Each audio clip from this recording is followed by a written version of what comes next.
Hey everyone, welcome back to the channel.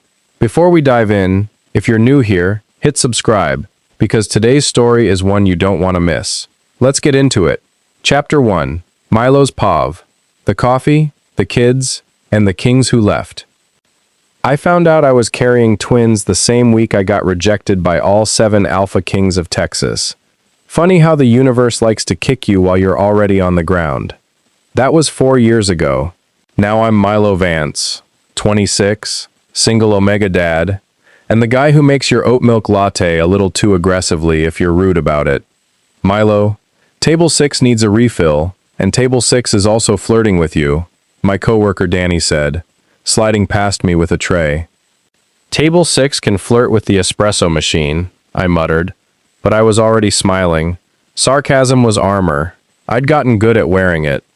Austin mornings smelled like rain that hadn't decided to fall yet, and I liked it that way. Predictable. Unlike alphas, who apparently like to bond a scared 22-year-old Omega under a false mating ritual, panic when they realized what they'd actually signed, and then reject him in front of an entire pack haul. All 7 of them, one after another, like a firing squad taking turns. I don't talk about it much. I don't need to. I have Ren and Theo now, my twins, 4 years old and already smarter than every alpha I've ever met combined. Theo bites when he's mad. Ren negotiates. I'm not sure which one scares me more.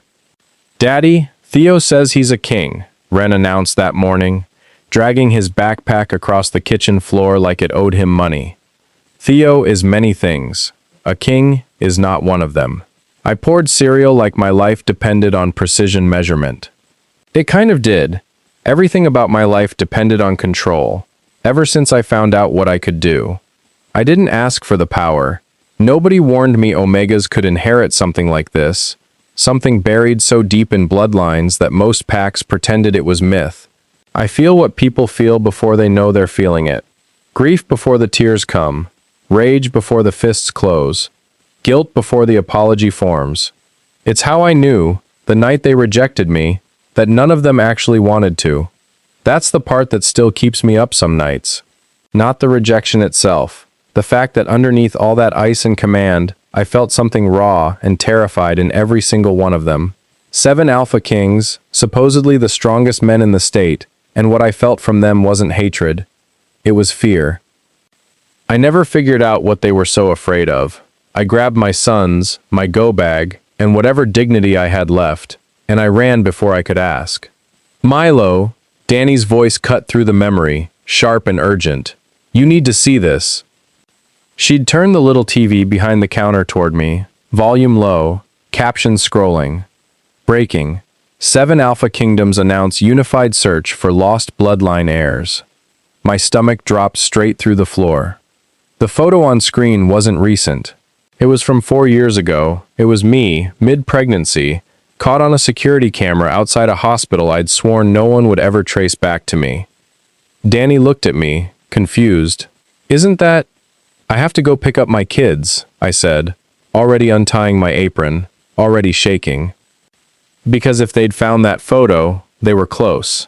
And if they found Ren and Theo, 4 years of hiding, 4 years of pretending I was just some barista with a complicated past, was about to collapse in on itself. The kings who rejected me were finally looking for what they threw away. Chapter 2, Milo's Pov, the man in the parking lot. I broke every speed limit between the cafe and Little Paw's daycare, my hands shaking so hard on the wheel I almost missed the turn. Ren and Theo were fine. Finger painting fine. Theo had paint on his nose and Ren had somehow convinced another kid to trade snacks in his favor. Normal chaos. My chest finally loosened. Then I stepped back outside and stopped breathing again. A black SUV sat across the street, engine running, tinted windows. I'd learned to read danger and stillness a long time ago, and that car was too still. I strapped the twins into their car seats faster than I ever had, my hands moving on instinct while my mind screamed. I caught Theo's confused look in the mirror. "Everything's okay, buddy," I said, my voice doing a much better job lying than I felt. That's when I smelled him. Cedar and rain, and something underneath, that made my knees weak before my brain even caught up. My body remembered before I did.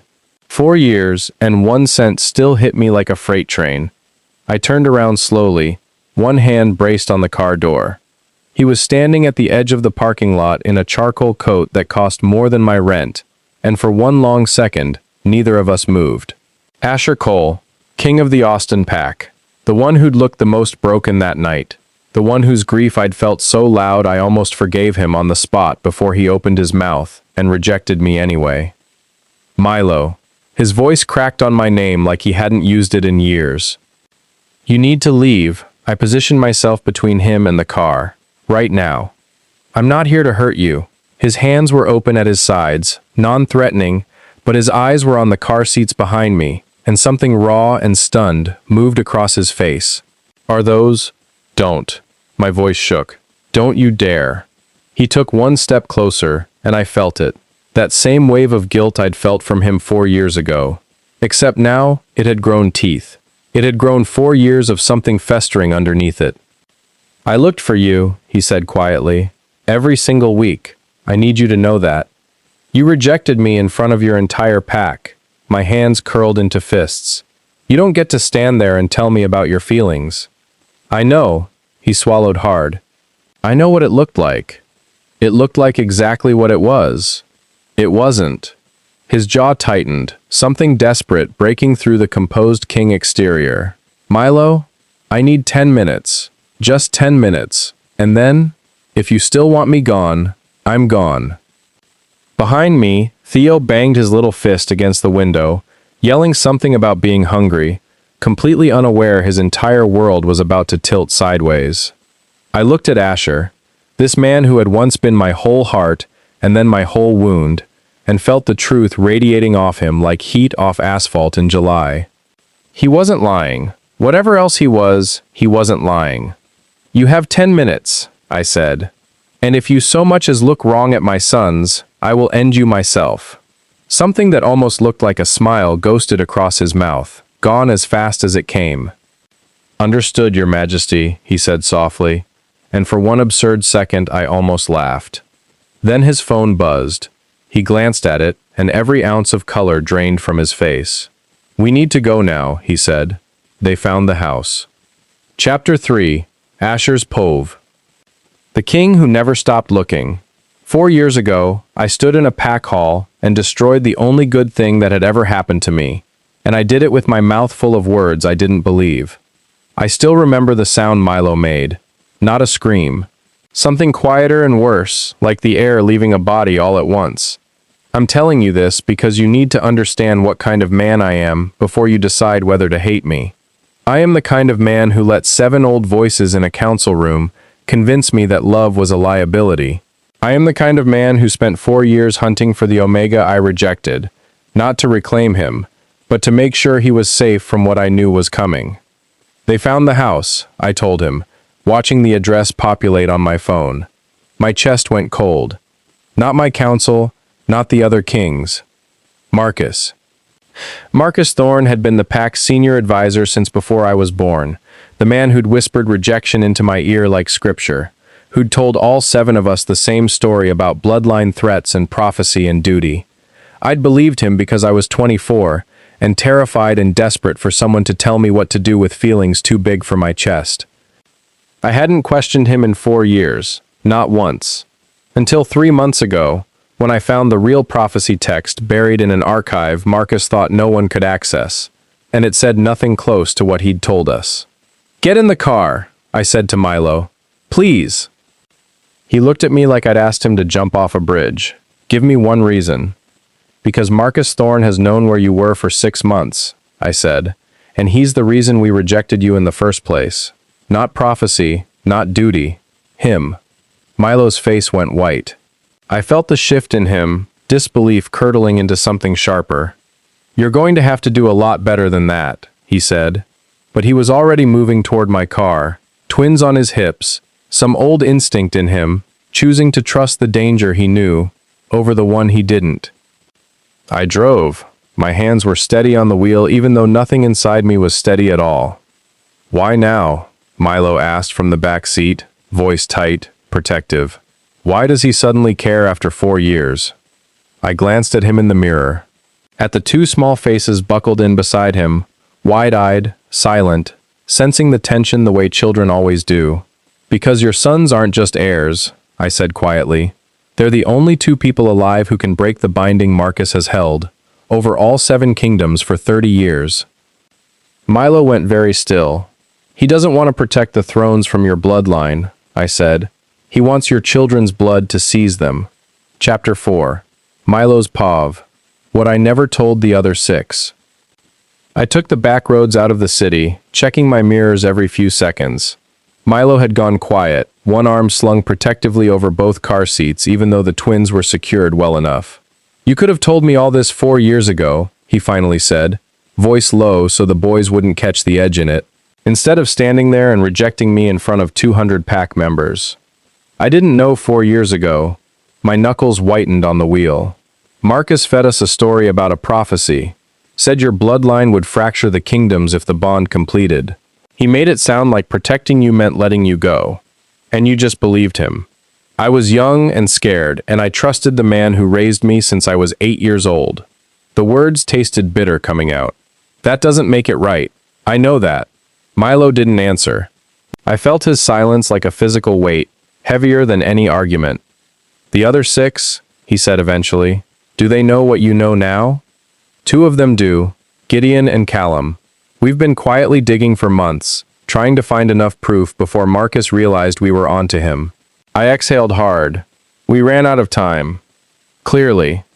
The safe house came into view, a modest 2-story place outside city limits that belonged to Gideon's mother. I pulled into the garage and killed the engine, and for a moment neither of us moved. I have a question, Milo said quietly, unbuckling Theo, who'd fallen asleep somewhere along the drive. And I need you to answer it honestly, because my sons are in this car. Anything? When you rejected me, did you feel anything at all? Or was Marcus controlling that too? I turned to face him fully. This was the part I'd rehearsed 100 times in my head over 4 years, and never once gotten right. I felt everything, I said. That's exactly why it worked. Marcus didn't erase my feelings, Milo. He convinced me my feelings were the danger. He made loving you sound like a weapon pointed at my own people, and I was young enough and loyal enough to believe rejecting you was noble instead of cowardly. Ren stirred in the back seat, murmuring something about being thirsty, and Milo's whole posture softened toward his son, before hardening again toward me. That's a very pretty explanation for abandoning us, he said. I know. My voice cracked, finally, after 4 years of holding it together. I know it doesn't fix what I did. I'm not asking you to forgive me. I'm asking you to let me help keep your sons safe, and then you can hate me all you want. He studied me for a long moment, something complicated moving behind his eyes, grief and fury, and a stubborn thread of something softer he clearly wished wasn't there. Fine, he said finally, but you sleep on the couch. Chapter 5. Author's Pov. What no one in that safe house knew yet. While Milo settled the twins upstairs and Asher paced the kitchen rehearsing apologies he wasn't brave enough to say out loud, Marcus Thorne sat in his private study 3 hours away, staring at the same photograph that had sent the pack world into motion. He had waited a long time for this moment. 30 years, if anyone was counting, though no one but Marcus had ever known to count. The 7 founding bloodlines of the Alpha Kingdoms had been bound by an old pact, one meant to keep power balanced. No single king ever rising above the rest. Marcus had spent 3 decades as the invisible thread stitched through all 7 courts, advisor to fathers and now to sons, always trusted, never suspected. The pact had one flaw, a rare Omega bloodline, dormant for generations, capable of producing heirs who could inherit power from more than one king's line at once. Break that bloodline's bond before completion, and the pact stayed intact. Let it complete, and the balance shattered forever, concentrating power into whichever king's children carried it. Marcus had made sure, 30 years ago, that a version of that story reached the ears of 7 frightened young alphas at exactly the right moment. He'd let them believe rejecting the bond protected everyone. He never told them what happened if the Omega carrying that bloodline had already conceived before the rejection took hold. He'd known about the twins within a month of their birth. He'd simply waited, patient as stone, for the right moment to collect what the old pact promised its architect. Whoever controlled the true heirs controlled the balance of all 7 kingdoms. Not the kings, him. He closed the file on his desk and looked toward the window, toward the lights of a city that had no idea how close it stood to changing hands entirely. "Sir," his assistant said from the doorway, "Cole and 2 others have gone dark. We lost their tracking signal an hour ago." Marcus allowed himself a small, cold smile. "They'll surface," he said. "They always do, for family." He stood, straightening his jacket, and reached for his coat. "Prepare the transport," he said. "It's time I finally met my grandchildren." Chapter 6. Milo's Pav. The couch that nobody slept on. By midnight, the twins were finally asleep upstairs, and I stood in the kitchen doorway watching Asher fail spectacularly at making tea. "You're doing it wrong," I said. He jumped, nearly dropping the mug. "There's a wrong way to make tea? There's a wrong way to do everything, apparently, and you seem determined to find each one." The corner of his mouth twitched, that same almost smile from the parking lot. I hated how much I still liked it. "Sit," I said, taking the mug from him and doing it properly. "You look like you haven't slept since the pack haul." "I haven't slept well in 4 years," he admitted quietly, sitting at the small table like it might collapse under the weight of the conversation we hadn't finished. I set the tea in front of him and sat across from him, close enough to feel the low hum of tension between us that 4 years apart hadn't managed to erase. "I felt it, you know," I said. "That night, under all that ice you were wearing, I felt how much it was killing you to say those words." "Then why didn't you stop me?" "Because feeling your guilt didn't undo what you were choosing to do." My voice wavered. "I've spent 4 years telling myself that was the difference between us. You had a choice, I didn't." "You're right." He reached across the table, not quite touching my hand, close enough that the air between us felt charged. "I had a choice, and I made the wrong one. I don't get to explain that away." Something in his voice, low and honest, and finally unguarded, cracked something open in my chest that I'd kept locked for 4 years. "Asher." His name came out softer than I meant it to. He looked up, and whatever he saw on my face made him move, slow enough that I could have stopped him, close enough that I didn't want to. His hand found my jaw, gentle, questioning. "Tell me to stop," he whispered. I didn't. The kiss was soft first, careful. 4 years of grief and longing folded into it, and then it wasn't soft anymore, his hand sliding into my hair, my fingers curling into his shirt like I could pull all that lost time back through sheer will. I felt every emotion pouring off him, want and guilt and a desperate kind of hope, and for one reckless moment I let myself feel it back. We broke apart, both breathing hard, foreheads pressed together. "That doesn't fix anything," I said shakily. "I know," he murmured. "I'm not asking it to." Upstairs, faintly, Theo's voice called out for water, and the spell cracked just enough for me to remember exactly how much was still at stake. Chapter 7. Milo's Pav. What the picture frame remembered. Morning came too fast and too loud, Theo and Ren thundering down the stairs demanding pancakes like the world hadn't nearly ended the night before. I was flipping pancakes when my palm brushed an old picture frame sitting on the kitchen counter, and the moment my skin touched it, my gift did what it always did. It showed me things I hadn't asked to see. Asher, younger, sitting in this same kitchen with Gideon and Callum, all 3 of them arguing in hushed voices over a stack of documents. Fear radiating off all 3 of them, thick as smoke. "You okay?" Asher's voice pulled me back. He was watching me carefully, the way he'd started doing since the parking lot, like he was relearning what my face meant. I read this frame. I set it down slowly. "You 3 have been meeting here for months, haven't you? Before you ever found me." He didn't deny it. "Since we found the archive text, we didn't know how to bring you into this without putting you and the twins in more danger. So you decided secrecy was safer than honesty, again. Milo." "No, I get it. I flipped a pancake harder than necessary. I just need you to understand something. My whole life, people have decided what's safest for me without asking me. I built a life without any of you. I don't need saving. I need the truth. Every piece of it, starting now." He nodded slowly, something like respect moving across his face. Marcus isn't just after the twins for political leverage. The old pact ties power directly to blood. If he gets access to Ren and Theo, and completes a binding ritual before they're old enough to refuse it, he inherits control of all 7 kingdoms through them. My stomach turned. Ritual? What kind of ritual? The same kind that would have completed our bond if we hadn't rejected you. His jaw tightened. Except done on children, it wouldn't just bind power, it would break something in them, permanently. The pancake burned.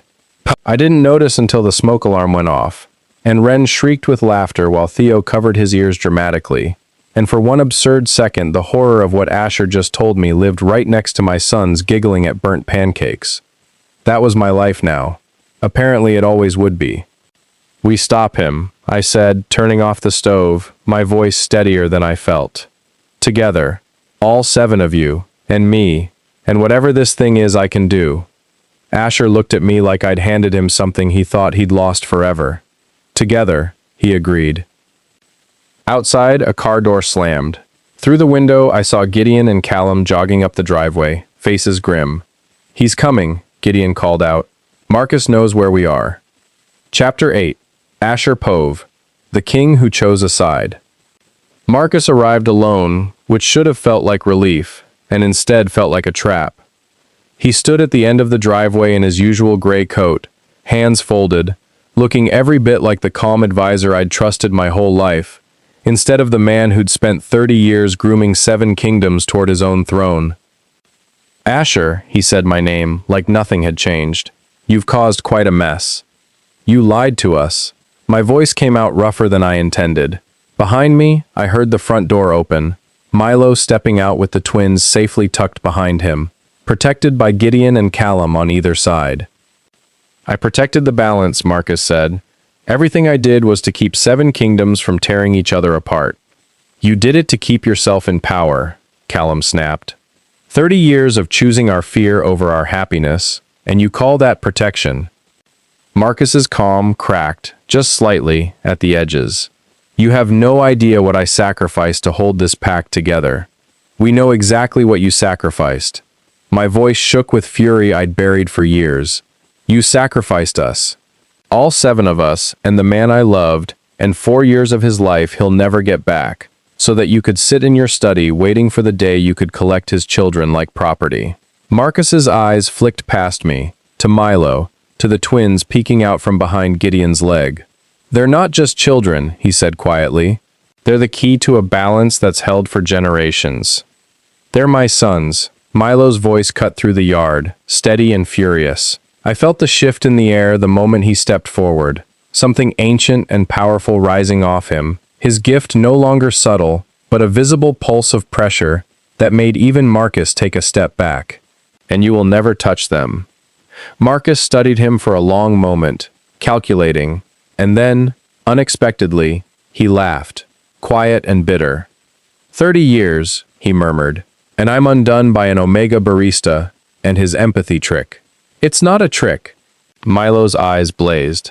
"It's the truth, and you've spent 30 years running from it."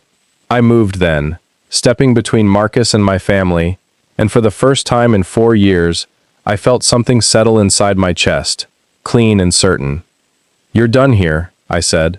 "All 7 kingdoms will know what you did today." Marcus's mask slipped fully, revealing something desperate and small underneath 30 years of careful control. "You'll destroy everything," he warned. "No," I said. "We're finally going to fix it." Chapter 9. Milo's Pove. What forgiveness actually cost. They took Marcus away before sunset, the other 4 kings arriving within the hour. Once Gideon made the calls none of us had been brave enough to make months earlier.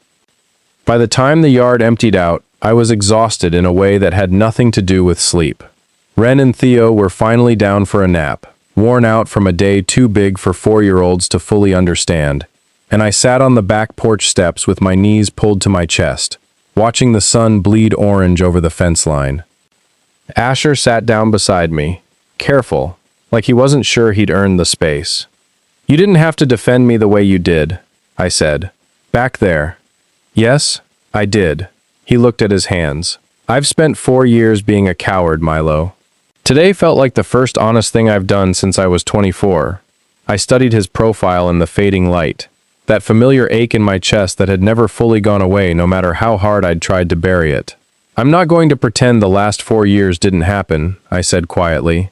I'm not going to pretend I trust you completely either. That's not fair to me, or to my sons. I'm not asking for complete trust. He turned to face me. I'm asking for a chance to earn it, slowly, however long that takes.